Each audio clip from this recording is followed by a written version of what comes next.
जय दिव्य मां। हमारे सभी प्रिय दर्शकों को ओम नमः शिवाय। जय श्री महाकाल। आनंद ही आनंद था कि नंद लावा है खड़ा, प्रेम से पूजा पुजारी की गोपाला है खड़ा। जब ऐसा आनंद हो कि चारों तरफ आनंद ही आनंद नजर आए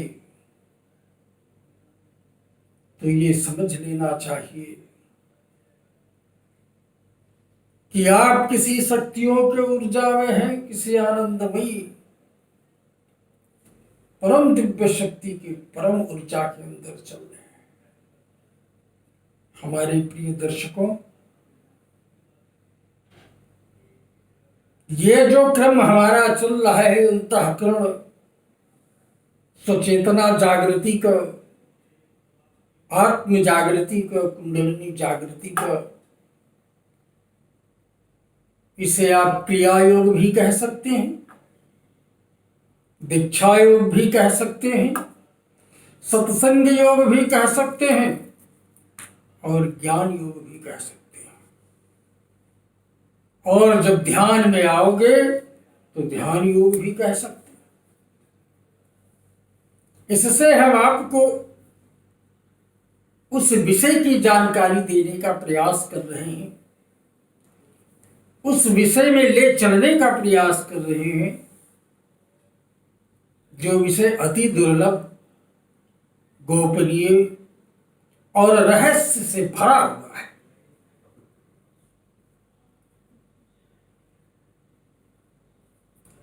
कथा भागवत रामायण तो हम प्रतिदिन श्रवण करते हैं, सुनते हैं, स्वयं भी पढ़ते हैं, अध्ययन करते हैं, मनन करते हैं,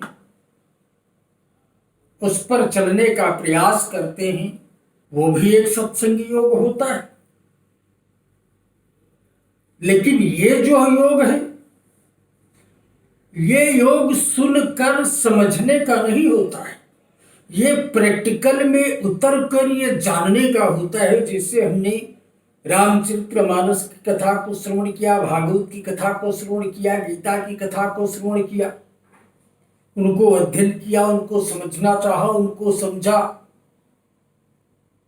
तो हमने ये देखा कि भगवान कृष्ण के पास कैसी शक्तियां थी, कंस के पास कैसी शक्तियां थी, राम के पास कैसी शक्तियां थी, रावण के पास कैसी शक्तियां थी, लक्ष्मण के पास कैसी शक्तियां थी, मेघनाथ के पास कैसी शक्तियां थी। ये शक्तियां त्रेता में होती थी, सतयुग में होती थी, द्वापर में होती थी, क्या कलयुग में भी होती हैं। ये तो सदा सदा अनंत से आई हैं, अनंत तक रहेंगी और अनंत से रही हैं, अनंत तक रहेंगी। तप का प्रभाव पहले भी था, तप का प्रभाव बीच में भी था, तप का प्रभाव आज भी है और तप का प्रभाव हमेशा हमेशा रहेगा, अनंत से लेकर अंत। और जो तपेगा वो कुछ ना कुछ प्राप्त करेगा। तो हमारा यह एक नेक उद्देश्य आप तक पहुंचने का मात्र यही है कि आप जो अध्ययन करते हैं, पढ़ते हैं, सुनते हैं, ये तो बहुत अच्छी प्रक्रिया है, बहुत अच्छी बात है।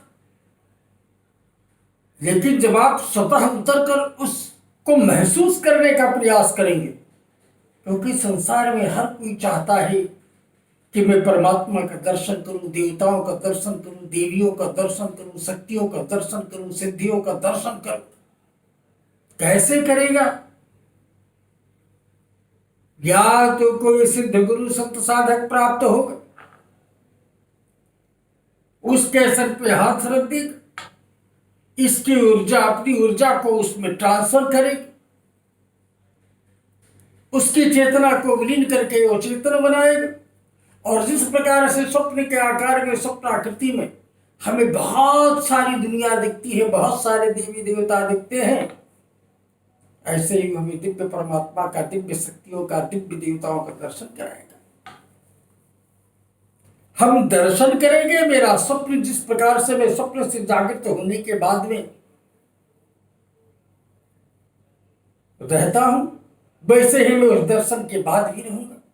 लेकिन जो शक्तियां मैं अपनी तप से, अपनी ऊर्जा से, अपने परिश्रम से, अपने मेहनत से, गुरु के बताए हुए मार्ग से अर्जित करूंगा, प्राप्त करूंगा, और वो हमारे इस शरीर के अंदर आएंगे, अंतःकरण में, अनंत हृदय आकाश के अंदर जब वो प्रवेश करेंगे तो फिर ये शरीर, हमारी ये शरीर नहीं रह जाएगी। तो उनकी ऊर्जा की प्रवाह से हमारे शरीर के अंदर एक अनंत चेतना जागृत हो जाएगी। तमाम सिद्धियां, तमाम शक्तियां अपने आप हमारे सामने आना प्रारंभ कर देंगी। इसको कहते हैं कुंडली शक्ति जागरण का प्रयोग, और इसको कहते हैं तपश्चर्या की क्रिया, और इसको कहते हैं क्रिया योग, मंत्र योग। और जब आप इसमें उतरेंगे तब इन शक्तियों को महसूस करेंगे, इनकी अनुभूति करेंगे, और आपको आनंद की प्राप्ति होगी और परमानंद की प्राप्ति होगी। लेकिन ये होगा कैसे? आवश्यक तो यही है कि मुझे करना क्या है और होगा कैसे। कहते हैं कि जब हम किसी भी ध्यान में बैठे और जब हमारा मन ना लग रहा हो, मन छिन्न भिन्न हो रहा हो, एकाग्र न हो रहा हो, क्योंकि मन के साधे सब सधे, सब साधे सब जाए। मन की साधना को आपको बढ़ाना है, मन की एकाग्रता को आपको जागृत करना है। तब सदगुरु आपको बतलाएगा कि किसी भी साधना में बैठने से पहले कम से कम 5 बार ओंकार का जप कीजिए।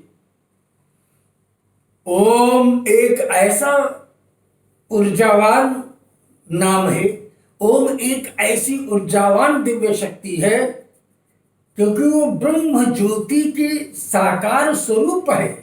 उस ब्रह्म का साकार स्वरूप है ओमकार, और परम मीठा नाम, सबसे सुंदर नाम, सबसे प्यारा नाम ओम नाम। इसको हमारे साधकों ने, ऋषियों ने, महर्षियों ने इसीलिए प्रदान किया क्योंकि ये उस ब्रह्म का दिव्य नाम है। इस एक नाम में इतनी ऊर्जा है कि ये तुम्हारे संपूर्ण ऊर्जा को जागृत करेगी। साधकों ने, संतों ने इसीलिए कहा है ना कि ओम स्वजागृति का ध्यान कर, ओम नाम पान कर। स्वजागृति कैसे होगी? ओम नाम से जागृति होगी। स्वजागृति का ध्यान कर, ओम नाम पान कर, प्राण का उत्थान कर, शक्ति को जगाइए। इसका मार्ग है कि सीधा मेरुदंड हो, लखता ब्रह्मांड हो, ज्योति का प्रकाश यंग यंग में फैलाइए। ये इसका मार्ग है कि ध्यान शक्तिमान का, भक्ति और ज्ञान का,